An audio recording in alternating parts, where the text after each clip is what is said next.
O que nós podemos falar sobre o mercado? O mercado da odontologia hospitalar.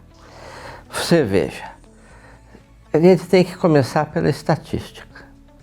No Paraná nós temos aproximadamente 22 mil cirurgiões dentistas inscritos no Conselho Regional. Nós apenas temos 61 inscritos com habilitação em odontologia hospitalar. Então você veja, é um mercado amplamente aberto, certo? Então, isso pela estatística. Isso é o número 1. Número 2. Antes nós tínhamos uma certa dificuldade, voltando lá nos anos 90, uma certa resistência do corpo clínico médico, que não existe mais. Daí nós entramos numa dificuldade que foi aquela econômica ou financeira, que tipo assim, quem vai pagar a conta, certo? No seguinte sentido, aí quando eu falei dos hospitais, não é só a especialidade, da onde vem o recurso do hospital.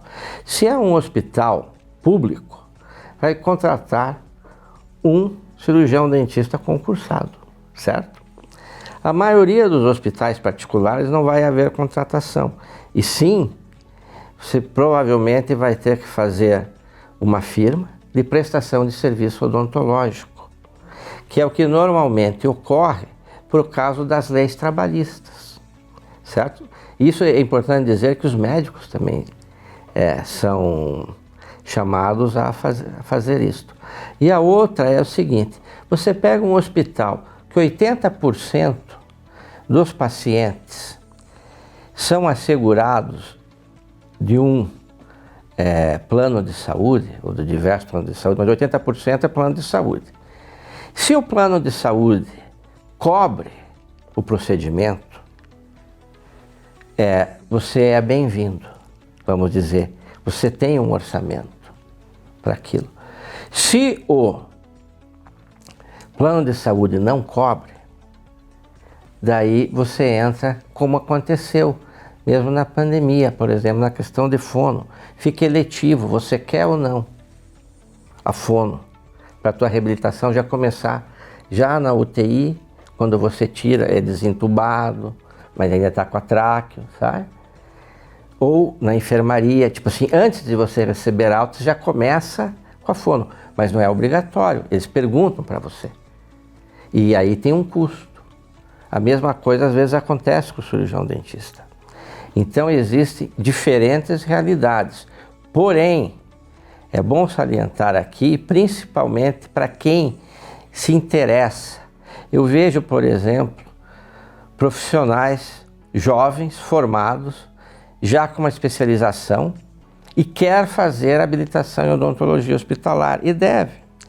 Porque muitas vezes você mesmo formado com especialização, você não tem a agenda cheia. Quando você entra num hospital, você começa, dentro de 3 meses você literalmente está com a agenda cheia. Só de interconsulta você está com a agenda cheia. Então, vamos dizer assim, a visão que se tem hoje, e que não é só no estado do Paraná, é que a odontologia hospitalar, por um período de tempo, vai ser, e esse período de tempo está meio que começando agora. Começa como habilitação, mas vou dizer, uma das áreas de atuação do cirurgião dentista que vai ter retorno mais rápido, certo? Porque você veja, 61 habilitados, com 22 mil no estado, é muito pouco, entende? Então realmente, você tem que ver isso. O hospital precisa, o paciente quer, e o cirurgião dentista está disposto a fazer. Então, você tem as 3 variáveis aí, juntando para que isso ocorra. Por isso essa previsão, certo? E a procura é grande. Calixto, você como presidente da Câmara Técnica de Odonto Hospitalar, é importante definir qual que é a área de atuação do cirurgião dentista que é habilitado em odontologia hospitalar? Bom, Luciene, a atuação do cirurgião dentista com habilitação em odontologia hospitalar é basicamente fazer o diagnóstico, a prevenção, o tratamento, sendo intervenção ou paliativa, certo? Em pacientes do hospital, internados ou não, estendendo-se a atendimento domiciliar. Mas tem que ser conformativo com a missão do hospital. Até porque esse paciente vem do hospital, né? Exato. O foco é o atendimento do paciente hospitalar. O que muda às vezes é o regime ambulatorial, regime de internamento, UTI ou eventualmente o home care. Exatamente. E para isso, para que o cirurgião dentista atenda esse paciente que vem do hospital, ele precisa da habilitação em odontologia hospitalar, que é um curso onde se estuda o paciente hospitalar. Algumas diferenças. Exato. Queria te perguntar, Calixto, quais são as principais diferenças desse paciente que vem do hospital ou está no hospital para o paciente que é atendido de maneira eletiva no consultório? A diferença são as enfermidades, certo? São as enfermidades. Os hospitais normalmente têm diferentes serviços ou departamentos, dependendo do hospital, a questão de nomenclatura. E esses pacientes, por exemplo, oncológicos, queira ou não, por isso que eu digo, é uma necessidade especial. O termo pacientes especiais, que é usado muito em pediatria, para pacientes que antigamente eram chamados de excepcionais na questão neurológica, sabe? Então hoje o paciente, queira ou não, do hospital, ele tem enfermidades desde cardiológica, tumores,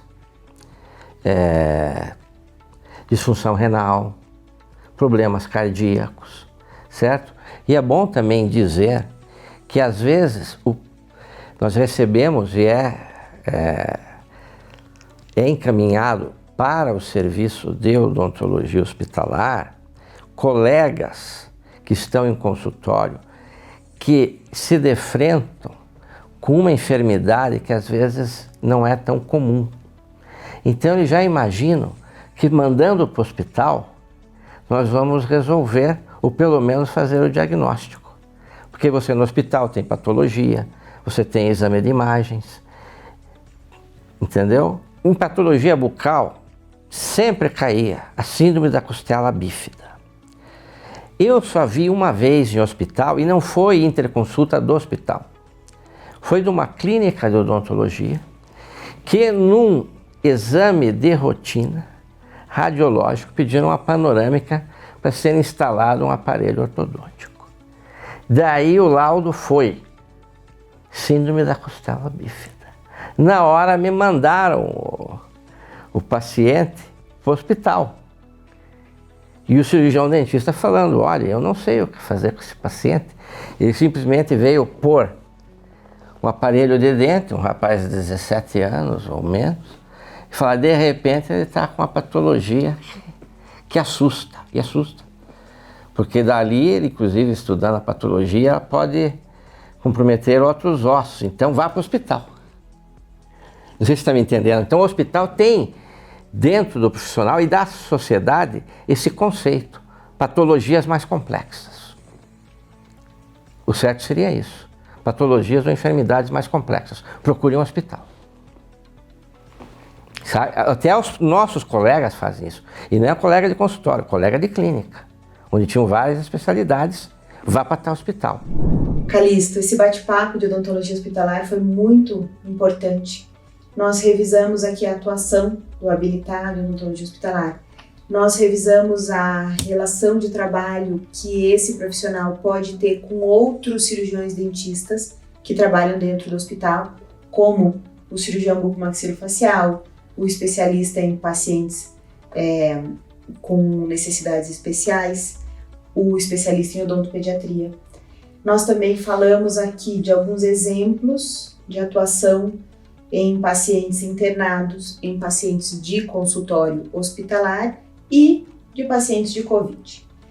Para finalizar, eu queria que você desse uma perspectiva da atuação do CRO na odontologia hospitalar e principalmente na pandemia, que foi aonde a odontologia hospitalar apareceu mais, não em termos de trabalho, mas em termos de percepção da sociedade. Exato. Né? Nós fomos percebidos agora.